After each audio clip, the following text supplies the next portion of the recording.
I'm Simon Warden. I'm joined by Greg Wyatt. And as I think the series goes on, we seem to be more and more comfortable with grabbing the thorny subjects of job hunting, whereas we start off with nice sort of easy. That's why I don't have any friends, Simon. Yeah, I don't know. I've just been to Butley with 3 10-year-olds, so that says a lot about my life. And got a hole in my head in the process, but we won't talk about that. So we're getting into some of the more the nitty-gritty, and it's quite interesting because when you bring these subjects that we're going to talk about up on LinkedIn, oh God, you don't want to talk about it on LinkedIn, and then you get loads and loads of engagement and comments because it's still very important. So today we're going to talk about what has become known as the secret or the hidden job market. And we're going to start with that label before we go anywhere else. And if you are out there, please let us know. I'm going to put the chat up now. Let us know that you're out there and really interested in your opinions on this hidden secret, whatever it is, job market, whether it exists and what your experiences have been. But if we start with Greg, and we won't go through the introductions, we've been around enough now and we're old enough to even know each other. But Greg, what is your thoughts about the hidden job market and the before we get into the nitty gritty, just as a label, as a thing that we talk about, what do you think about the hidden job market? I showed Simon my mad scrawls. I don't know if there's that meme that goes around of that funny chap looking a bit goggly-eyed writing mad notes. That's what I kind of feel like sometimes.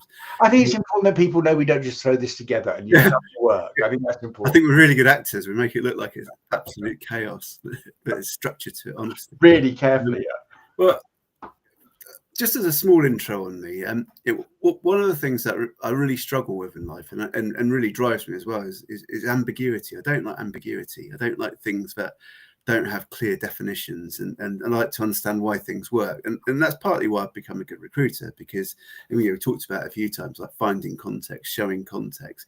That shows the truth of recruitment, and it helps you become a better recruiter. So that's what drives me, and it also is what drives me mad about certain things in job search advice, particularly when people are out of work and they're just trying to find a way to bring some money into their household to pay the bills. And the hidden jobs market is one of those things. Now, the hidden jobs market has been around for a long time in terms of how it's been defined. And I think the crux of it is that not all jobs are advertised, which is true. And I think we all know that. We all know someone who's got a job through a mate, or met someone down the pub. As a small business owner, some of my business has come through the school gate when the kids were at primary school. Like, oh, you're an HR director. Oh, you're a recruiter. and that's how it happens. And that, technically, that's not a structured way to do business development, is it? But it's bloody effective because it's based on trust. So there's this notion that a lot of jobs aren't advertised. And in my mad scrawls, there's 6 reasons why I don't think it's a suitable and sufficient term. Now, suitable and sufficient is a health and safety risk assessment term. And basically, it's whenever you look at a risk in a business, you look at your risk assessment and you think, is it suitable? Does it meet the purpose of this risk assessment? And is it sufficient? As in, if you do this risk assessment, what's the absolute worst case scenario, which might be someone dying, and therefore is it sufficient for that purpose? It's about trying to find a balance between the two, because you could get an electric shock from turning a kettle on, but it's not very likely. But that worst case scenario is that you die from it. So you don't want to have a risk assessment which essentially said don't use a kettle, because that's nonsense. So you've got to find that balance between the two. So suitable and sufficient for me is a really good term to think about anything that you see online. And the hidden jobs market is neither suitable nor sufficient. And it's not suitable because it doesn't have a clear definition. And people say, oh, it's unadvertised jobs. But that's not all it is, because jobs come about that weren't necessarily even thought of if you happen to meet someone at the right time and they can solve a problem that you have in a business. It doesn't necessarily need to be a full-time job. It can be a project. If you're out of work and someone says, oh, we've been thinking about updating our website, but we don't know where to start, and that happens to be in your wheelhouse, then that could be a really good opportunity. Shall I carry on? Because I've got my 6 points I can talk about. Go through your 6 points. I just one thing I just throw in there and to think about, and it came up when I was doing less comprehensive research this morning than you, but I found the secret job market described as the offline job market, and I thought that's too simple to start with. I started looking a little bit more deeply, and you started thinking about things like internal promotions and the number of times I've worked, as you have, on a client site, and a role we have earmarked someone for that role, and that's an internal promotion. And does that count as a part of secret job? Is that a role that could be included in the numbers? I And think it could be, because it's a job that's been filled, and it creates another job typically, because the next job is backfilled, and then how do you do that? yeah, But offline's one way of looking at it, but actually a lot of the hidden jobs market is online, and I'll talk about that shortly, because I think it's number 2 or 3 on my list. Really good to your list. So when we talk about the hidden jobs market, the common number that's touted is 80% of the jobs are not advertised, and there's 2 sources for that, which I think both kind of lack a bit of substance. One of which is some research in New York in the 1970s that 80% of the jobs aren't advertised. I don't know how they would have written that, probably on some sort of carriage typewriter or something. Maybe, did the internet exist back then? Maybe in 1980s, it might have been a golf ball. I remember golf ball typewriters in 1980s. Yeah. Well, it's 1970s, even older. Yeah, but who knows? But I don't think that market then, which is mostly before I was born, is that related to what's going on these days. So if you're relying on that as a crux of your argument for the number of unadvertised jobs, it's woefully unsuitable. The other one is some research done with a few thousand respondents by a headhunter and talent mapping expert a few years ago, about 15 years ago in the US. I won't mention his name because I can't remember it specifically, but it was a really curious survey, which kind of like surveys can do, skews the results to make it look like a lot of jobs weren't advertised, whereas actually within those responses could also be going through agencies, could also be getting an advertised job through a non-advertised mean. So I think if you see any stat, stats are madness for the most part, because if there's no substance to them, or even if there is substance to them, what do they actually mean? Or is it a bit of marketing? So that's the first step about the hidden jobs market, is how it's proven doesn't really have much substance.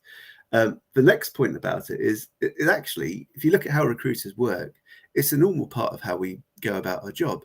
So, and it's tied into the services that we can provide as well. So most recruiters have 2 ways in which they'll fill a job. They'll either advertise or they'll source.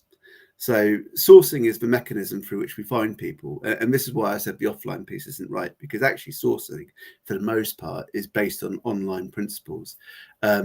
And it's a bit like, as we talked about before, when you go and buy a transactional item on Amazon or whatever your website is, and there's loads and loads of different possibilities out there.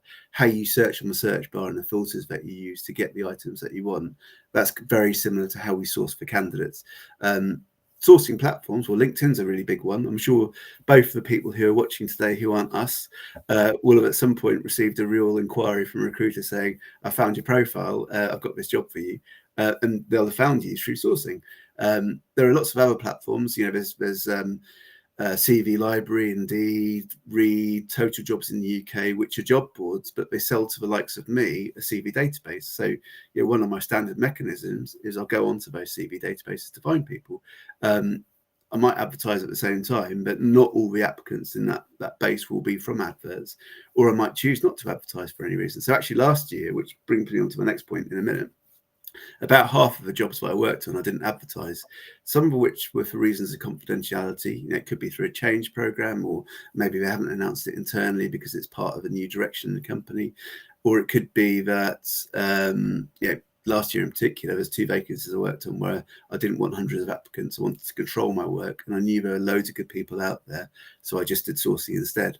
So there's lots of reasons why that can happen. But if you talk to recruiters about, what is the hidden jobs market, I'd say the 95% aren't like the really high level executive search headhunters or describe themselves as such.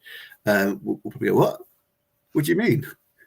I'll find you on LinkedIn or on a CV database or what have you. And actually there's a really important point later, which is about if not the hidden jobs market, then what, which is based on that, which is about having LinkedIn profiles that can be found, and also about high conversion CVs, because if you got those are things that'll work for you time and time again.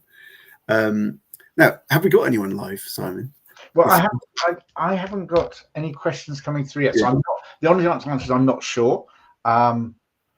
It's unusual for us not to have anyone live at all, which worries me a little bit about the tech and whether I rushed it. But I think hold on, let me just go onto LinkedIn and I'll see whether there's I've got LinkedIn running on my phone in case anyone says, "Wait, where are you?" But not yet. I'll go onto the live event and just see if there's anyone floating around on there. Maybe that's just not connected. We've apparently got 3 attendees, but I don't know if we're online yet. But it says at the top end stream, which would suggest that we are on. Yeah, we got our numbers. But shall I prattle on? Yeah, prattle on, and because it at very least it will make the most for the recorded version. Yeah, exactly. And we can pretend at the end that we had a really busy time, can't we? Huge surge came in. Yeah. Absolutely huge surge. Yes, we got someone. That's really good. Cheers, thank you.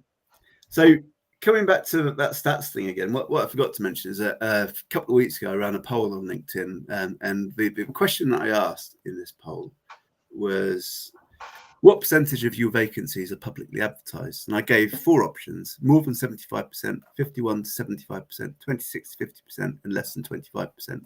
And I tried not to sort of steer it in any direction, because I just genuinely wanted to know what's going on at the moment. So 19% of respondents said that they advertise less than 25% of their vacancies. 17% were the next step up. 51 to 75% was 11%. And then, quite interestingly, 53% of respondents said that they advertise more than 75% of their jobs. Now, I should point out it was quite a low-scale poll. There's only 89 votes, but the quality of respondents was really high. And if you strip out job seekers who had their own perception, of which there are probably about 10 or 15, the weight was more towards the jobs that are advertised than unadvertised. And the respondents were heads of talent acquisition, HR directors, hiring authorities. So it could be like directors in businesses who maybe aren't the hiring managers, but they sign off on vacancies. And then in the less than 25%, typically it was headhunters. So it was quite an interesting set of results. If it had been 1,000 voters, then it could have been substantially, what's the word? I can't remember. It's a survey term, statistically significant. That's the word. But it's not. It's only 89 people, but it's really interesting nonetheless. So the third reason for hidden jobs is the nature of marketing, I think. Unfortunately, particularly executive headhunters love smoke and mirrors. They don't talk very much about their process, and it's part of the sales pitch. It creates a mystery of how they find people, which in part justifies their fees. Now, I've worked for an executive headhunter, a small niche business. That's how I started in my career as a sort of researcher and operations assistant. So I've seen how it works in different ways, and I've seen how black books work, but I also know that a lot of what's done in headhunting businesses is broadly equivalent to what happens in other recruitment firms as well, because they use the same set of tools, probably more sophisticated tools, but fundamentally it's quite similar. The fourth element is, and we've talked about this before, is that there isn't a jobs market. There's a jobs market that's specific to you, and that's the same with a hidden jobs market. There isn't an overall hidden jobs market. There's potentially for you individually a balance of vacancies, some of which are advertised and some of which aren't, and that balance will change depending on so many aspects of who and what you are and the level of your career. I think, as a rule of thumb, you can probably say that people who are really senior, CXO level, then more of those roles will be filled through headhunt mandates, who won't advertise publicly, although some of them will, because that's part of their service. Whereas I think at the more junior end or common skill end, that balance of advertised roles compared to unadvertised will be different again. In the current market, we've got some really weird stuff going on, such as the example I gave, where a couple of times I chose not to advertise just because of the volume of applicants. But for me, that doesn't mean they're hidden jobs. It just means that I do something differently to find those applicants. Just quickly, because Joanne's raised a good point. I think we're going to. She's saying she's just sitting in the background, but I want to know where this unicorn job market lives. Now, I think your list is identifying there are 2 behaviors from job hunters that can be beneficial, and I don't put them into pots. One pot I'm pretty clear on, which is making yourself visible to those who are looking. Yep. And then what are there things that job hunters can do in to make themselves or bring themselves into process for a hidden job market. Absolutely. And what are those things that they should do? I didn't want to interrupt your list, sorry, but I just saw that from. I love my list. Let me finish my list before Sorry, we go. sorry, I'm going to say, Danny, we want to... This list is why not, and I've got a separate list, which is what instead, which is exactly what we're talking about. So, which is where the unicorn job market, if it exists at all. Let's just see if there's anything that I've missed. Right, so that's why not, and I think that's for me overall why I don't like the term hidden jobs market, because there's a lot more things going on there, and I think there's some significant reasons why it's not a term you should rely on. But there are jobs which are unadvertised. So actually the question, if we think about our individual market for us, becomes how can I appropriately access all the vacancies that I might be suitable for? And some of those will be unadvertised and some of them will be advertised. And it's about finding that balance. So I think that starts with strategy, really, because without strategy, you can fly off in many directions, such as relying on one particular tactic, which may or may not work. And I think we talked about this before. It starts off with identity, and what it actually is it that you want to be doing. What are you most suited for? And therefore making sure that you're qualified for the roles that you want. And once you've identified that, it's articulating that in a way that has meaning. So if we think about a typical recruitment process, that's actually an inverse of a job hunt process. So the job that you want, the way recruiters fill it, those are the channels that they go to market. So it could be advertising, it could be sourcing, it could be headhunting, so the little black book, it could be networking and referrals. It could be going to a jobs fair. That's a perfectly valid way of finding graduates, for instance. And that's offline, isn't it? Because you wouldn't typically see those people on some form of jobs board, although typically jobs fairs will have a jobs board off the back of it. So you figure out the channels in which recruiters will fill your role, and then you invert that so that you emulate those channels in your job search. So, for example, if you know that one way in which recruiters fill a job is through sourcing, so not advertising. Well, how do they source? So what are the platforms in which we source on? So I mentioned those earlier. LinkedIn's a key one for a lot of people. I'd say that's got the biggest emphasis for most recruiters in their sourcing efforts.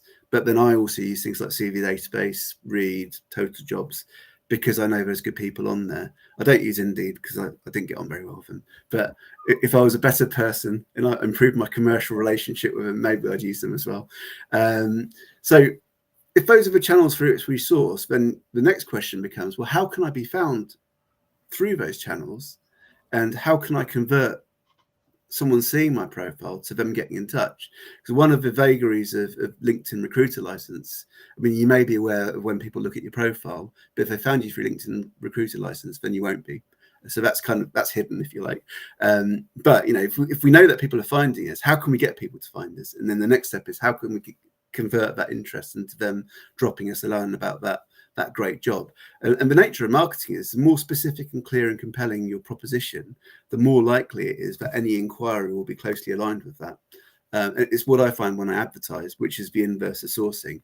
A really clear advert with talking specifically about why the right person should get in touch and start an inquiry. Typically, those people are really close matches with what I'm looking for in the first place. So the quality of what you put up is really, really important.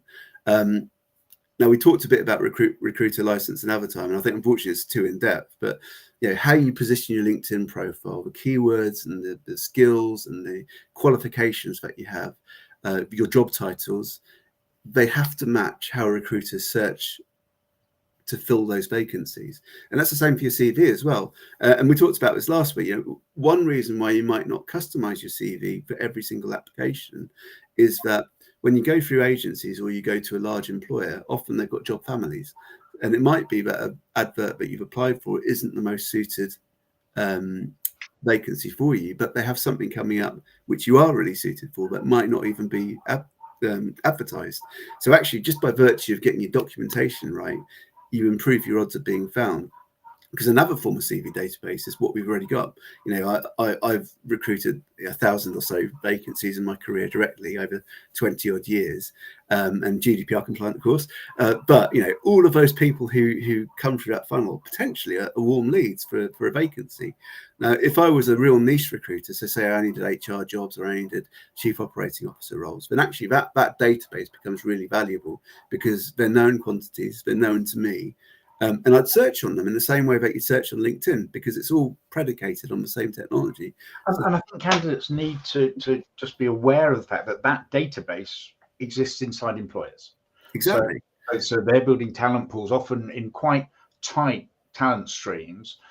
So you don't have to wait for a target employer to have the perfect role to be able to engage. Well, I mean, there's two things that can happen. One is which you've applied for a job and you've got a brilliant CV, but you're not quite right for it. But then another vacancy opens up within that organisation, which you're visible for. And the other, which you've alluded to there, is that if you're proactively keeping in contact with employers for the right reasons and the right contacts within your domain, then if you kind of built that relationship softly and appropriately, you can be considered for those vacancies. Question just for you as a recruiter, and it always surprised me when I was recruiting. I never got asked this question, so it'd be interesting to see if the market's changed since then. I used to get asked a lot by candidates about the characteristics of a successful candidate in a role that they'd gone for. They wanted to know why they'd come second or third or fourth or whatever. What I didn't get was candidates asking me where I looked for candidates. I didn't get asked that question, and yet we're really aware of the fact it's this huge community. And it's a brilliant question to ask. Yeah, and honestly. I don't think many recruiters would say, "I'm not telling you." I think no, exactly. I mean, it's not. I know we're gatekeepers, but we're not. We don't actually want to stop people getting jobs. No, absolutely. So I think it's something that people can consider doing, is asking a recruiter where they find the most appropriate. Exactly right. And to build on that, so if we accept that how we look for work is the inverse of how recruiters will seek to fill those same vacancies, how can you get insight on that? Well, as you say, talk to recruiters in your specific domain, try and build relationships. And I know it's really hard at the moment because it seems that a lot of recruiters don't want to even pick up the phone, but there are good recruiters out there, and there are recruiters who value long-term relationships. So I think you just have to be judicious and try and build relationships with responsive recruiters. But ask them the question, ultimately, if they can't help you directly, and hopefully they will because they'll make money from helping you, then maybe they can point you in a better direction. And that's something I always try and do. Through my network, I'll try and point people in better directions. But it's not just recruiters. How else? Speak to former colleagues who are in similar domains. How do they recruit? Do they go through agencies? Do they use job boards? What are the steps they take? Or someone who's in your domain who's just recently gotten a job, what was effective for them? Just try and sort of map out, which again is another sort of recruiting exercise, how your potential roles recruited, and that's the crux of your strategy. So Rob said he's not convinced that CVs are used to map people across to other possible roles. I regret to advise you that you will not be progressing with your application at this time. Does not fill me with confidence. What I would say, and I understand the concern or cynicism around that, is that once you're, and this comes, I've run fairly large teams of internal recruiters, and we built one company we had, and this is where it got difficult. We had an internal talent pool of 1.2 million people, and that was just anyone who'd applied for that organization in the previous 10 years. And when it was practically worthless because it wasn't date stamped. Nothing was updated. We hadn't talked to anyone in some of them for years. But you are a free resource, and most internal recruitment directors, one of the key performance metrics is cost of hire. So they're looking for ways to reduce cost of hire. So if you put your CV in and sit back and wait 6 months and hope that someone's going to contact you, I get that cynicism is probably, I think, it's reliant on an effective process, and effective recruiters will work in that way. That's what I do. And I think also effective relationships make it. If I had a team of 40 when I arrived, 45 I think recruiters across the business, and they had a very clear process of where they went to look for candidates first, and we went to free sources first. And so it is true, and I see this from recruitment trainers, that a lot of agencies and employers as well, and I can give a specific example of that, overlook the resource that they got in front of them already, which is a pre-existing candidate database. Whereas actually, in this time when data is so democratized, so we've all got access to LinkedIn. Yeah. And all these other sources, it's just money. Money's sometimes hard to get hold of, but it's just money. Actually, your own proprietary database can be a differentiator if you've got a really strong niche, and you go to an employer and they struggle to hire those roles, and you put that case forward. It can be a strong proposition. So unfortunately, it is predicated on the recruitment process being effective, but it's one means. I'd say the technology as well. It's really important. But equally, it ties into another point, which is if they're not relying on their own CV database, then what are they relying on? And then how can you mirror that? So, in the current market where there's lots of candidates, it could be an advantage to hire someone who's out of work because they'll start sooner and you can bill sooner.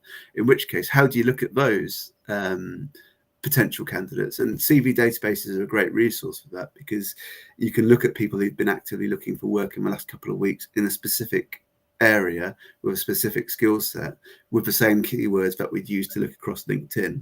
So then, if you get yourself on those CV databases in the right way, then fantastic. Or, if someone's advertising, they might rely more on those adverts because they know there's intent there. So it's easier to start conversations.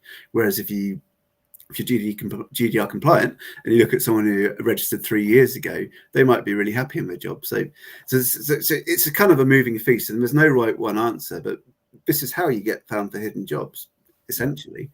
And I think that there's a difference between being on I think the organisation I was an exception, and not a good exception in the size of their talent pool, but there's a difference between being on a massive CV database, something like Indeed or Reed, than being on a relatively well-managed asset sitting within an organisation.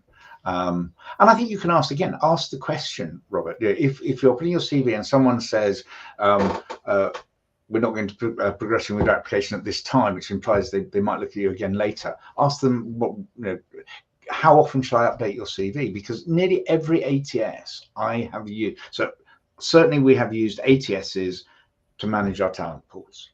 So the CVs have stayed within the ATS, and then we searched in the ATS. So that's the fundamental difference, I think, between maybe an internal recruitment system and it's actually just different titles really, and an external ATS with the recruiter, is we will use that to search for candidates.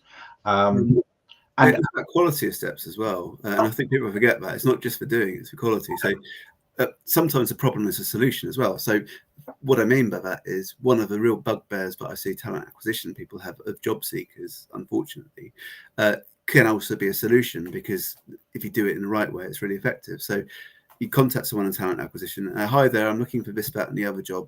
Have you got any openings? Now, if they don't work in that specific area, unfortunately, it becomes white noise because of the volume of interest that they get. However, if you flip that around and you look at, you research the business, you understand what the role of that talent acquisition person is, and it is your domain, then you go, hi, Greg, I'm a specialist in this area. I see that's what you recruit for. Can you tell me how you go about recruiting? Or if it's not within that domain, hi, Greg, I see you're a talent acquisition manager for Evil Core. Does anyone specialize in that domain within your business? Can you recommend that I get in touch with them? And make it more open-ended and asking for help. That's more specific. I mean, even if it's not getting you a job directly, you're incredibly lucky if you contact someone with spam and saying, hi, I'm looking for a job, can you help? But by continuing conversations, that's how you can understand how businesses work and be seen for those vacancies. And again, enter into conversations that give you information. So if you're talking to an internal recruiter or an external recruiter, and I know sometimes it is tough to get in touch with them, but if you do get in touch with them, make the most of that conversation. Have 4 or 5 questions lined up that you would like to have a part. And one would be, where do you find your most successful candidates? One would be, what ATS do you use? And you can go away and research and see how that ATS works. Correct me if I'm wrong, Graham, but I still believe that the vast majority of standard search criteria or the way in which information is provided by an ATS is going to be most recent applicant first. And that you actually have to Yeah, I mean, you've got ways in which you can rank data, and it hasn't. Yeah, you talk about AI in a bit, but the basis of a lot of this technology is broadly the same as it was 25 years ago. So early in my career, I worked for my dad's company, and a career as a research and operations assistant, I said, but I wrote a guide on Boolean sourcing for our recruiters. So how to use these operators and or not near and so on and so forth, so that we could search through our databases to find candidates. And that was at a time when things like JobSite and those job boards and CV databases were promising to be real disruptors and get rid of recruitment agencies, much like AI is trying to do right now. And that didn't happen. But that Boolean sourcing, I mean, it's fundamentally the same as it is right now. I mean, I follow a couple of really great people who are experts on Boolean sourcing. And I learned from them, but fundamentally, 90% of my knowledge is 90% of their knowledge. So if you understand how recruiters work, that's part of the puzzle. And I think understanding how the tech works as well will help. And if the way in which a search is presented and prioritized by an ATS or an internal recruitment system or an HR system, whatever it is most recent applicant first, because there's nothing more frustrating as a recruiter, and I think that works both sides of the fence, than creating a fantastic list of candidates and you ring the first 10 and they've all been in work for 3 years and they haven't submitted a CV into your business for 3 years. And that's not an opportunity, but it's harder work. It takes different work, because that's what we call passive candidates. It's not a term I particularly like, but it's kind of hand in hand with the hidden jobs market, which is that recruiters often argue that people who aren't actively looking are stronger candidates. Which again is somewhat nonsense. One example of which is someone who's not looking for work today might be made redundant tomorrow. And does that actually mean they're any worse as a potential candidate? Just means they're looking for work. And I think HR Grapevine would tell you that from their research, they believe that about 70% of people who are in work are prepared to listen to a proposal for another job. So they are passive candidates. And you think of those numbers, then it does become huge. And then we start getting into the issues about whether you're more likely to find work if you're in work than if you're out of work. And then that takes us to the open to work badge, which we're not going to lift that stone. There's a lot of psychology around that, of detachment as well, but that's just another subject for another time. Yeah. Robert's just said I got through 2 or 4 questions. Actually, I couldn't think of the other 2, Robert, but I think you've now given me that prompt. So I think how technology works, where you find people, can I buy you a coffee is always, just trying to find ways to build relationships. I mean, at one of the organizations I worked at, we actually, when I arrived, the internal recruitment function were banned from engaging face-to-face with candidates. So we were surrounded by coffee shops and we never went there because we weren't allowed to meet people. We're quite happy to let those meet people who are going to sell to us, but people who are actually going to add value to the business for nothing, which is how I always regard direct candidates. You basically have a gift token around your neck that can only be cashed by the employer.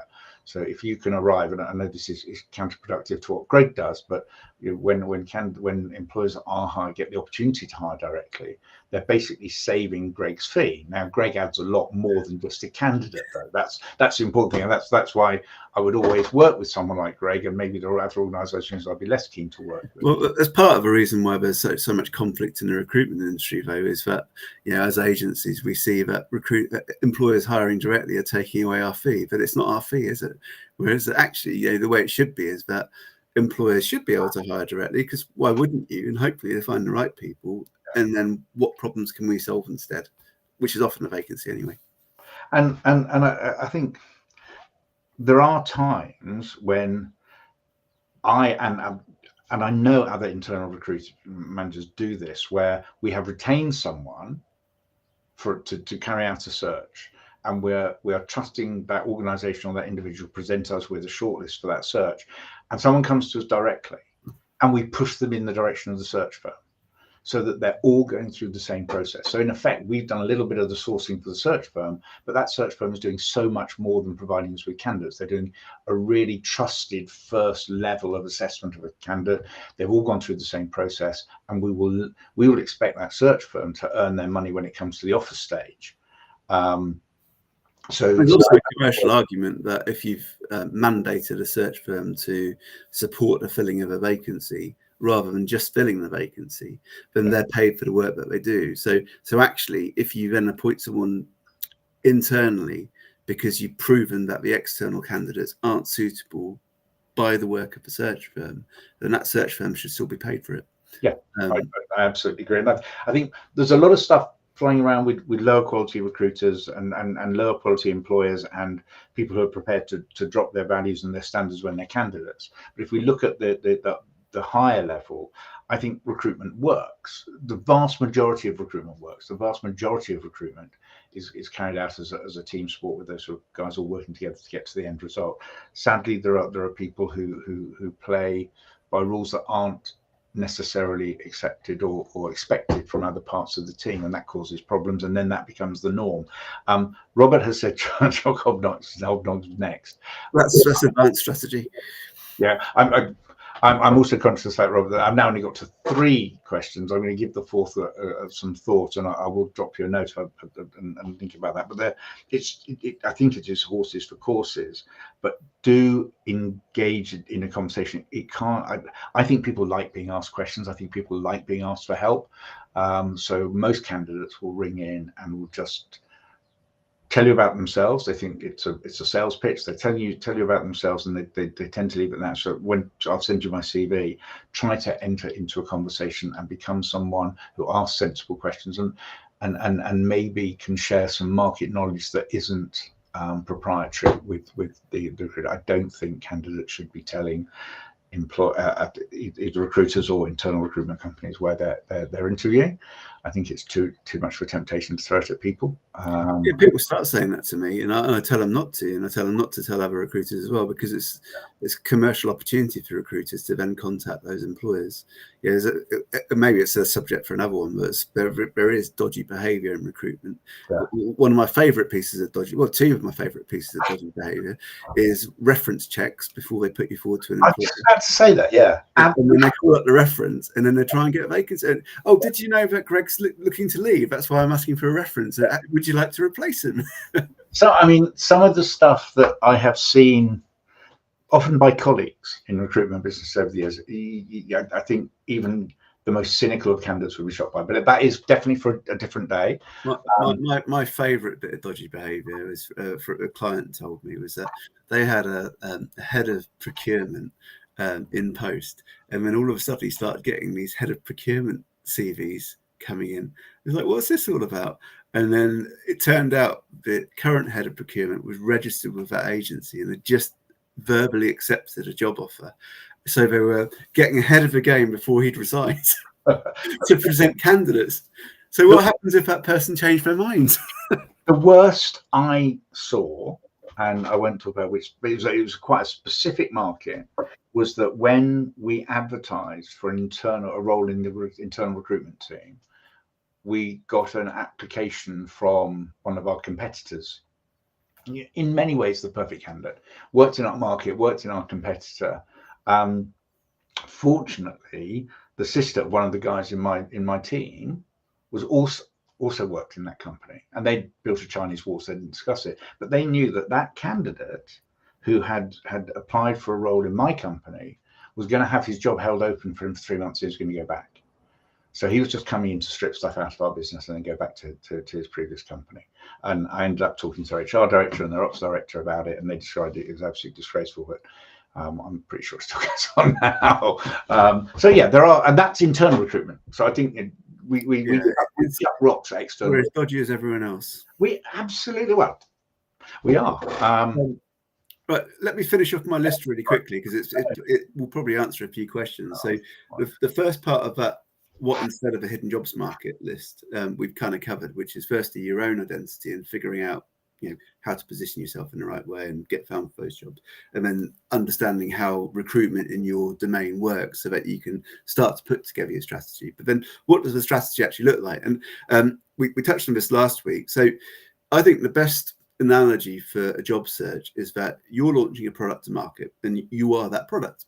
And your next employer is on a buyer's journey and they're selecting amongst products, which happens to be you and other people, but it's a commoditized market. And that's why we always go back to the Amazon analogy. So if you're a product launching to market, then it makes sense, and it's true that you should take a product marketing approach. So there's 7 Ps in I'm sure Joanne's got lots of stories about this, and I'm sure, yeah, they do. I hear lots of dodgy stories, unfortunately. So there's 7 Ps in product marketing. I've written them down because I always forget them. So product, obviously you're the product, so you've got to get that right. You've got to define it right. Price, so that's your salary, and it's important because you need to establish what fair pay is at the moment. So I wrote a post about this the other day. So we had this unusual situation in certain markets. Talent acquisition is a good example of this, whereby in 2022 and 2023, the market in talent acquisition really exploded. So it created a supply and demand situation where salaries shot up really, really quickly, and people earned a lot of money for comparatively little experience. But then the market tanked. So all of a sudden, these people on very high salaries who are out of work were understandably, well, I've got bills to pay, so I want the same salary, and yet salaries didn't match it. So it looked like companies were lowballing, but actually it was a market normalization. So the price piece in your job search is really important, and it's about dealing with facts and dealing with them head on. You know, what is the market paying? What is fair rate? How can you find that out? And then establish that against your own needs. Because if there's a mismatch, you need to establish that straight away in case you start applying for the wrong vacancies. The next P is the place. So that's what we're kind of talking about, inverting the recruiter channels. Promotion. So that's quality of messaging. It's not just about doing the steps, but doing it, such as the example I gave earlier, in a way that always puts you one step further. So rather than get a job, it's, are you the right person to speak to? Who is the right person to speak to? How can we help each other, sort of thing. The next P is positioning. So that's really about understanding your place within the market so that you're applying for the right roles, being a qualified candidate if you're going for adverts. And if you are qualified, making sure you show that through customizing at the right time. But also that you're not applying to the wrong vacancies, because fundamentally that saves you time by taking a step back and being specific in your job search, but it also improves the odds of other people who are suited for those vacancies. Because the fewer unsuitable people that apply for a job, the better a shot that qualified people have.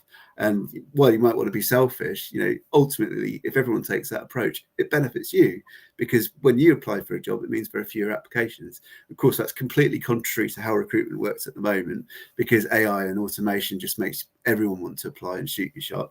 But if we were all a bit more considered, I think everyone's odds would get a bit better, or if not, at least their experience. A quick point to add to that, and I think that one of the drivers for there even being a hidden secret job market, whatever we're going to call it for the purpose of this call, is the number of inappropriate applications that employers get. So if they're trying to find a way to avoid that, then they will go through what we're calling that market.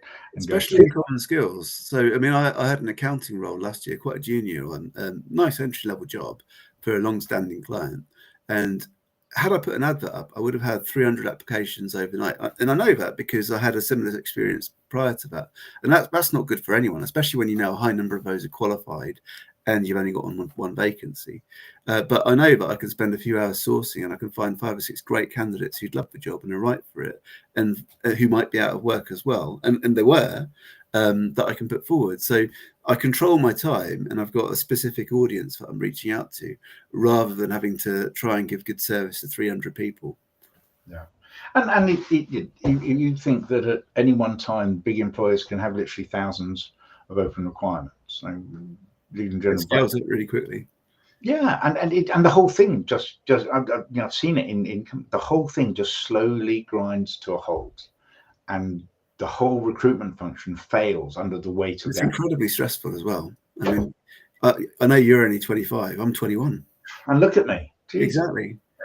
That's called recruiter aging. We're on a fast track. So the other 2 Ps, one is psychology. So that's really recognizing the psychology of a recruitment process, which is that employers are on a buyer's journey, and what their hierarchy of decision making is, and yet again sort of touching on how they source, how they recruit, and so on. And the last step is process, so it's the rules of the game. So, and that's why I think you and I are always so keen to try and share transparent insight on how things work, because it's partly about expectation management, but it also helps inform your approach. And I think I've talked about Stockdale paradox before, but it's a sort of stoic principle, which is that you have to face the harsh truth of your situation, but you've also got to maintain hope that things will get better. Because if you don't face what's going on and you stick your head in the sand, how can you put together an effective strategy? And one of those harsh truths might be there isn't a job for you for whatever reason. I think the TA space has too few vacancies. Sorry, talent acquisition has too few vacancies for the number of great practitioners out there, and so some of those people are not going to get jobs. So therefore, if they know that, if they can establish that, what else? So understanding the rules of the game and what's actually going on is so key to a job search, because at least if you know there isn't a job out there, there's no reason to fret about it. Go back to the pandemic in those first 6 months, and I had loads of these conversations. Had they all just sat in the garden and enjoyed their time off, they'd have been as close to a job as all these people spending 40 hours a week trying absolutely everything, because that was the market. So you've got to deal with the facts, unfortunately. So that last piece, the point I make that last piece is make yourself available to the process. Just recognize that you're the counterpoint to a process, because I know there will be internal recruiters and recruiters who are saying it's all well and good candidates saying that they can't get in touch with us, but there are definitely occasions when we want to try to get in touch with a candidate and they're not available to us, even though we know they're out of work. Or so play your part in the process, be available. And if you do the school run and you're taking that advantage that you're currently out of work, so make sure you take your child or children to and from school, let the recruiter know that, let mark that on your record, that you're not available for calls from whatever it is, 8:30 to 9:30, and then 3 to big bugbear. I mean, when I asked sort of common bugbears from my secret recruiter elite group the other week, our WhatsApp group, they said, people who just aren't available for interviews and they're out of work. So one guy said, final interview stage, 2 candidates, one of them turned down the interview time because he had a squash game, and the other candidate got the job. I mean, who knows whether he would have been the successful candidate, but you definitely rule yourself out if you're not available to go to. And the frustration for that recruiter could have been so much worse, because the second candidate could have been buying through another recruiter. So he might have lost his only chance to make a fee, earn commission, pay his mortgage from that role, and he'd have done a huge, or she'd have done a huge amount of work to get to that point. So if you have unavailable days, let people know as soon as possible. I don't think that you should regularly get a call from a recruiter and tell them you're not available, because they should know if you're not going to be available for a particular. There will be occasions, I get that, life happens. And on the psychology piece, especially for agency recruiters, candidates are an advocate for our business. So if your hard work for the agency, and I'm saying generally rather than me, because I'm not an asshole, or I try not to be, but if your hard work with the agency, we kind of extrapolate that for how you're going to be with the client, or at least there's not going to be that trust there. So you've got to play the game, unfortunately, and it's really tough, because I mentioned this before. That post I came across last year, where this guy who's in a terrible job search said, well, why do I have to keep pretending everything's okay? And I'm really mindful of that, but unfortunately you do have to pretend in those situations. I'm seeing a lot of a meme or post that's going out around that I don't want to be regarded as the most resilient job hunter. I know, and it's very tough. Resilient, yeah, I get that. So there's a couple other things which sort of link into what we're saying. So once you kind of got that overall idea of what your job search is going to, I'll talk about that in a moment for Joanne. And actually, this is kind of what we're touching on now. So inverting the recruitment process. So there's 2 types of work that you have to think about. One of which is what I call appropriate multi-channel. So what I mean by that is looking at the avenues for finding work that are appropriate to your specific context. And that really depends on where you are in your career, level of expertise, scarcity of skills, your location, and so on and so forth. If your jobs are not being advertised, then you have to look at other means for doing that. One of which will be being discoverable on LinkedIn through what we sort of mentioned earlier, and having a CV that's discoverable. One of which is about the other avenues, which are less trod. So door knocking, networking, going to big expos within your domain, great way to meet people. You're just thinking about where are the people going to be that might be a link to a job. And forming that appropriate strategy. And then once you've got a rough idea of what you're dealing with, there's actually only two types of activity that are available to you, one of which is outbound and the other of which is inbound. So outbound is when you go to the job. So that's applying for a vacancy, or it's going to a recruiter, or it could even be networking, if you're networking with people that might be able to put you to a job.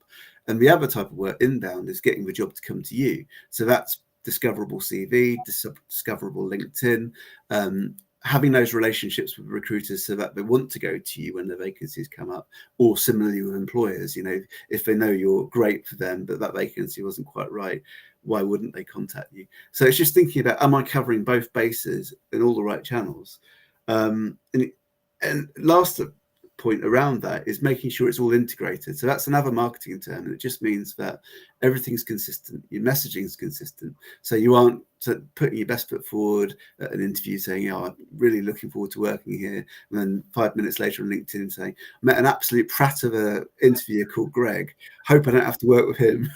You've got to have everything consistent, because Greg might look at your post afterwards and wonder why you wrote that. And I think it's really interesting, and because your list has been comprehensive and has caught the lot. And I think from my perspective, the outbound inbound is also proactive and reactive. And I think a lot of today's job hunting activity should be proactive, and that takes planning. And that takes a little bit of organization up front. So I disagree with that slightly, because actually I think inbound is also proactive, because a lot of people let their LinkedIn profile lie, they let their CV lie, they think about customizing, but they don't get the basics right. And if you don't have those basics right, you're not going to be found. And I know that when we did the exercise where I showed LinkedIn Recruiter License, a couple of the people who adopted some of those principles in there said they got more inquiries straight away. And it's not magic. Some of it might be the market improving, but it's just recognizing how recruiters work and proactively updating your documentation for inbound activity. That's marketing. It's not passive. Yeah, no, and I think that's right. So I'm sorry, I wasn't saying that everything that is outbound is proactive, everything that's inbound is, or vice versa.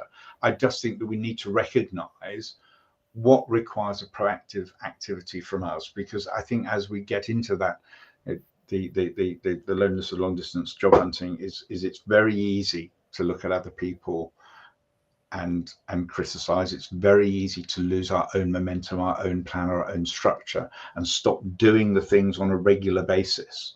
And in my groups, we talk about habitual effectiveness. So we're not relying on motivation.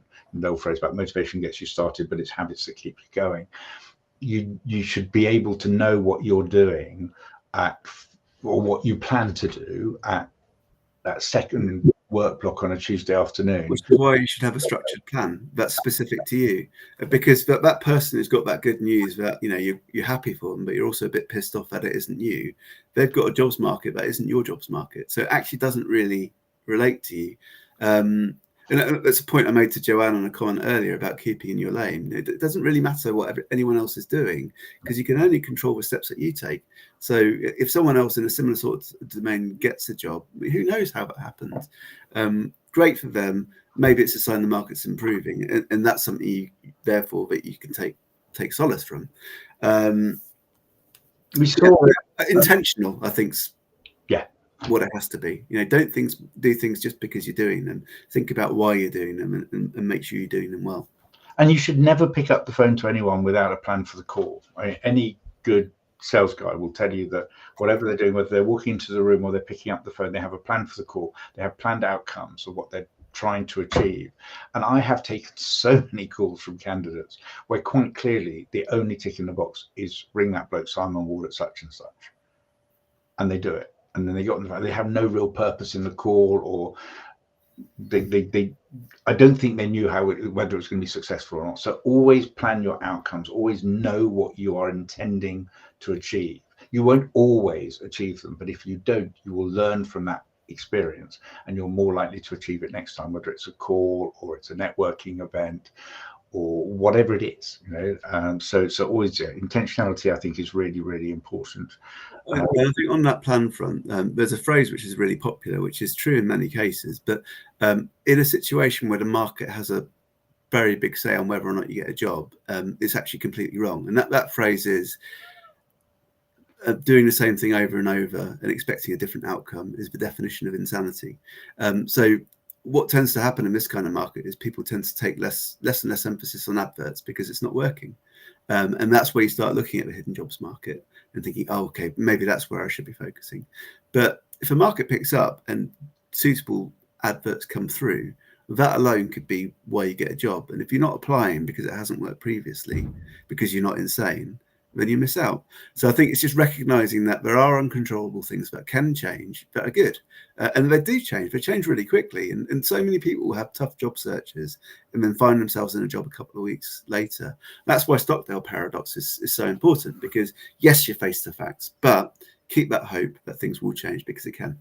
There's that, and I saw it on LinkedIn once this week. I'm not sure. Well, the bloke or a woman down a diamond mine, giving up and walking away, but it's a sort of an X-ray of the diamond mine, and they're 2 feet away from a whole mass of diamonds, and they've tunneled away for 200 or 300 yards, and they just give up too soon. So I think keeping going, there are things that you should continue to do, but going back to Greg's point about quality, learn from what you do, listen to as many people as you can.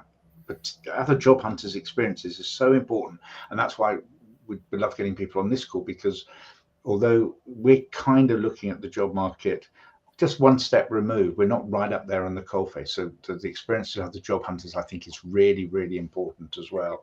Yeah, absolutely. And something I sort of mentioned a few times from a recruitment perspective is that I'm a big fan of the term Gemba, which is a Toyota philosophy, and it's the notion that the value is on the shop floor. So Toyota have an inverted leadership model. So the leader sits at the bottom and bears the weight of the organization and the top of the pile of a shop floor. So the value's there because they've got the ideas. And for me in recruitment, the value is in the candidates. What are your experiences and what's going on in the job search space? And all their frustrations are things that I can look at in my recruitment. And I'm going to answer Joe's previous questions. It's really. Do you want to bring that back up? Actually, it's a really good one, and it relates to what we've been talking about. But all those issues that job seekers face are learnings for me. Was it this one? Joe, so Joe says, sorry, I keep calling her Joe, but it's Joanne. I'm really sorry. I've done that for. We're all going to get to know Joanne a little bit better because Joanne is going to come on a few out there, so she can correct me in person. Yeah. So Greg, interesting point. Where's your go-to source for candidates? It might help us job seekers to be in the right place. Oh, and I'm 20. I got out a long time ago. Yes. Obviously, getting Joanne to come on board because of her obvious and very clear. So what I've described is exactly the approach that I take when I'm recruiting. So there isn't one candidate marketplace. There's a specific candidate marketplace for that job. So I go where the people are. So I invert what job seekers do to find their jobs. I think about how would this person find a role? Would it be through applying for an advert? Would it be through CV databases? Do I need to go find the hidden candidates market? And you take a really structured approach to that, because unless you know where you're fishing, there's not much point getting your fishing rod out. So personally, I put a lot of care in my adverts, and I find them very effective. I even for skill short vacancies, I fill about half of my advertised jobs through adverts. I don't advertise a huge amount. I'm quite a low volume recruiter anyway, but I did an advert writing project for a client recently. It took me 2 days to write the advert because all the work that had to go into it. And the report so far that it's been quite positive. So advertising is one place that I'll do, and I'll do it on LinkedIn, I'll do it on CV Library and Read and Total Jobs. I'll also think about, if it's a real niche job, where might those people apply for jobs? And then that becomes part of my strategy. And if it's a really saturated marketplace, which is the dream, where there's few candidates but loads of vacancies, which is probably the scenario that most job seekers would love to be in, then I'll think about, well, what do I need to do differently to maximize my odds of finding the right person? So actually, although I've got a nearly 100% track record, I never promised to fill a job, because that outcome's out of my control. I promised to do the work. and invariably doing the work leads to the outcome we want. So it's really about getting that clear plan in place. Product marketing strategy, again, for vacancies, you take those same principles because it works. And one point I'd like to, and we touched on it earlier, then didn't get into the meat of it, is I think depending where you go for your research, employee referrals came up as the second highest level of candidates that are successful, and somewhere else it was the third highest level. But there's absolutely no doubt that in this marketplace that isn't as visible as others, the employee referral really works. And I've worked in organizations where hiring people, as much as a third have come from employee referrals, and then really effective. And the vast majority of them are not employed. So it's not Dave recommending Sue from the desk next door. It's Dave recommends Sue from the end of the road. And so you can build those networks. A good example of how that works. So I won't be specific, just because it's identifiable then, but there's quite a large organization near me that's very, very niche, and there's no industry they can tap into. So they have to look at other industries that give a basis of a career, which happens to be teaching, actually. And I know lots of teachers, and everyone wants to get out of teaching because it's horrendous. And their question is, what jobs am I suitable for? I just don't know. I can do everything because I'm a teacher. That's generally what we say on The Apprentice, isn't it? When you see a teacher on The Apprentice, teachers and recruiters are the two bad people on The Apprentice. But if they were aware of this organisation, it's a brilliant career path, and there's a huge amount of referrals that happen because they know that if they apply, they're not going to get the right people come through. So instead, they look at the former teachers who come into the business and they ask for their referrals and they build it out that way. And they do advertise as well, but actually those referrals typically are quite good fits for what they're looking for. How can you be referred in if that's the nature of your field? And if you are in the process of getting yourself referred in, and you identified someone on LinkedIn who could become your referrer, be patient, because there is reputational risk from some referring someone. So and it works both ways. So if you refer someone and they turn out to be a disaster and they completely bum, then your personal reputation it has to be organic as well, because I think there's temptation to think, people get referral fees in employers, therefore they'd love to put me in there, but that's just not how it works. Because as you say, it's got to be trust. So if you built that relationship over time, and it's a good, when you talk about networking, most people miss the low-hanging fruit that is their current real-life network of people they used to work with that now work somewhere else. So actually, if they know you and they happen to know you're looking for work because you've gotten in touch, that's a really natural referral that can be really powerful. And if we used to get a referral in Axon, it was a reasonably closed, tight market. Started off as SAP, became .com, went back to SAP. But whenever we got referrals, and well over a third of our hires were by referral, the first question anyone in the recruitment team would ask the referrer was, "Have you met this person?" So, because if they hadn't, the reference came with less credibility, and it was just someone who contacted them on LinkedIn. They'd had a text exchange. So if someone who is potentially going to refer you into a business asks you to turn up for a coffee and put your time and effort in, I think the risk reward works a little bit in your favor. So how can you build those relationships? And so, peer-to-peer networking, you find someone on LinkedIn and you see a post of theirs and you introduce yourself and you get to know them over time. Or the other side, the inbound side, is writing intentional content.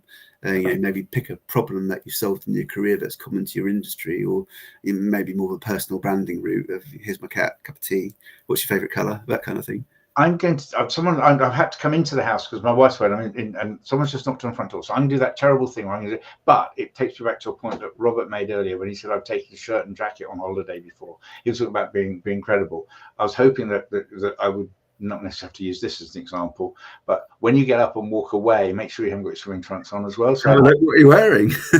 I'm all right. I'm okay. So I'm just messy from top to bottom. But I will disappear for 2 seconds and see who that was at my door. I won't be a moment. So just to sort of summarize the two lists that I had, one of which was why not the hidden jobs market? And the second list was what instead, which is about putting together a plan. So I've come to call this the through the line jobs market, which is, it's another marketing principle. So through the line means that you do both above the line and below the line marketing.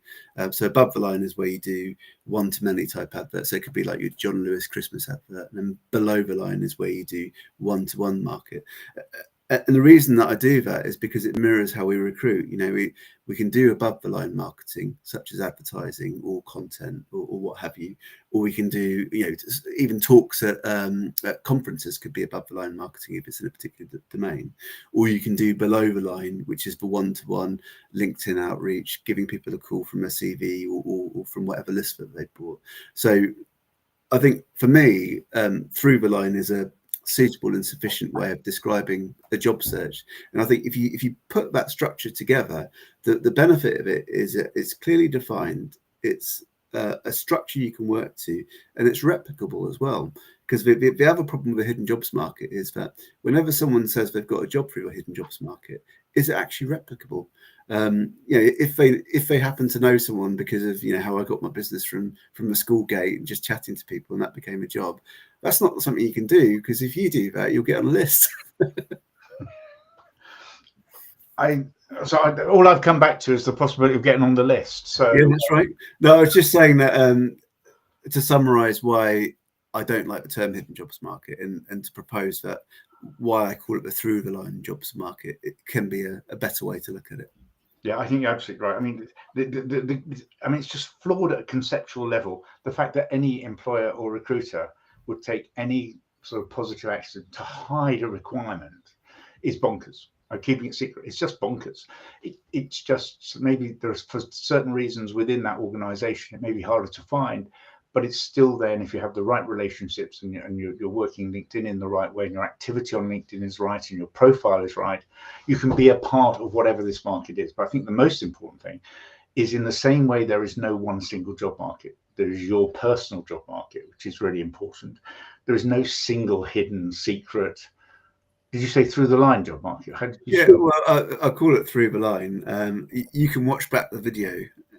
Thank you very much. It's but it's the basis of my book, Simon, if you don't mind some shameless self-promotion. So I'm shortly going to be an author at the end of July with a book which I've called a career breakdown kit, on the basis that you've got a breakdown kit for your car, so why wouldn't you for your career? I mean, who knows what's going to happen tomorrow? So it's good to have those affairs in order. So that entire book is all about looking at some of the myths we have in the job search space, looking at some of the notions that people tend to think can either get them closer to a job or put them further away, and trying to help find a clear plan, which I've called the through the line job market, with these principles that we talked about today, and then how to execute those steps as well.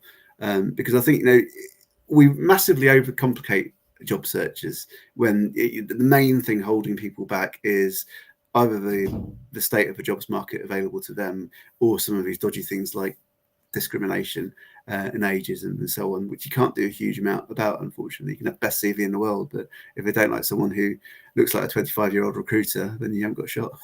Yeah, no, I think that, and the car analogy goes further, doesn't it? To, you know, the fundamental change in job hunting over recent years has been the fact that you actually now become your own GPS system. So you're actually a sat nav.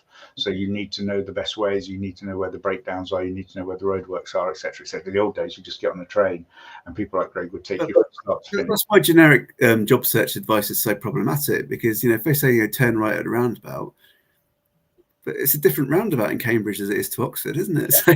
No, absolutely, and that's how you end up in a canal. Exactly. So hidden under the water. I think we've picked up any questions. Robert, take a long pair of trousers with you as well. Don't do your. Although it's nice that you are make yourself available on your holidays for interviews.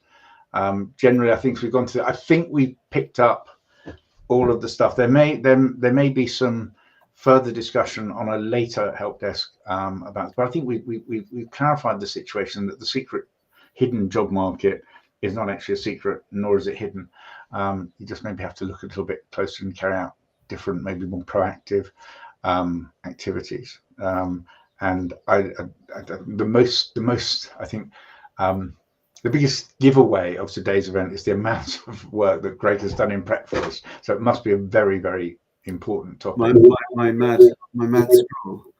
And I would just like to ask people, if you're still on and you have an opinion on this, one thing I would quite like to do a help desk on, and this is going to make people squeal, I think, or scream or whatever, is I would quite like to do it on the dreaded open to work banner, because everyone keeps telling me that debate has run its course and it's dead. But if you put anything up on LinkedIn about it, you get 80 or 90 comments, and plus I got 120. It's one of the most common questions I get, despite it being highly boring for anyone who sees it all the time.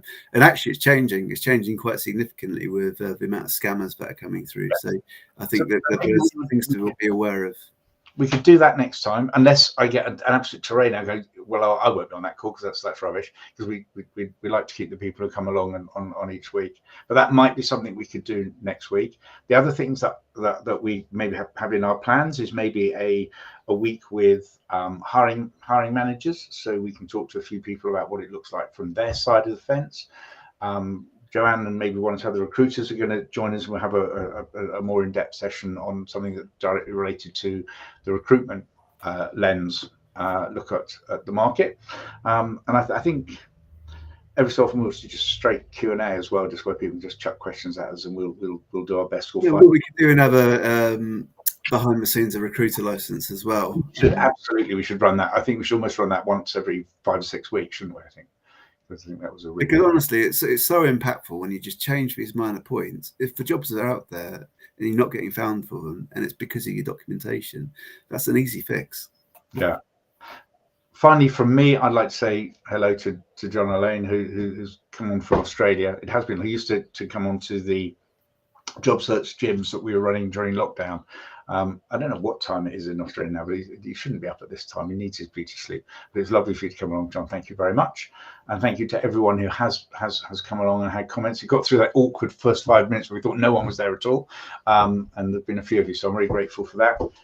And I always say this, and I always fail, but we'll try to get notice of what we're doing out next Wednesday. We'll try to get it out this week. So on Thursday or Friday, tomorrow or Friday. But we can end up doing it on a Monday morning. But I'll try to get something out saying what we're going to do, so I'll have that discussion and get that out. Really appreciate your contributions today, and it's going to run over again because I'm rubbish at time management, as my wife would tell you. And that's kind of it. Anything else any closing comments before we move on? Well, Robert's just put one up, changing LinkedIn algorithm. Yeah, I mean it is. I mean last year I got 11 million impressions on my content. In the last month, I've had 12,000, which works out to like less than 500,000 over the course of a year or something, which is quite interesting. I mean, I'm not particularly bothered because it gives me more time to do other stuff.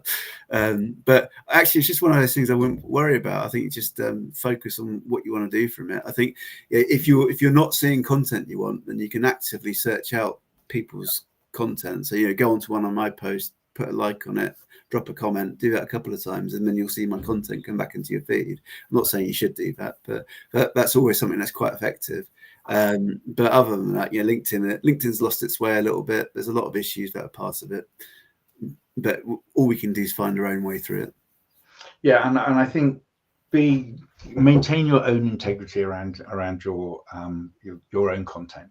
So don't try to create content that's going to skew the algo. Don't try to somehow go chasing engagement. Write what you think that you think is important, or that you think you should share.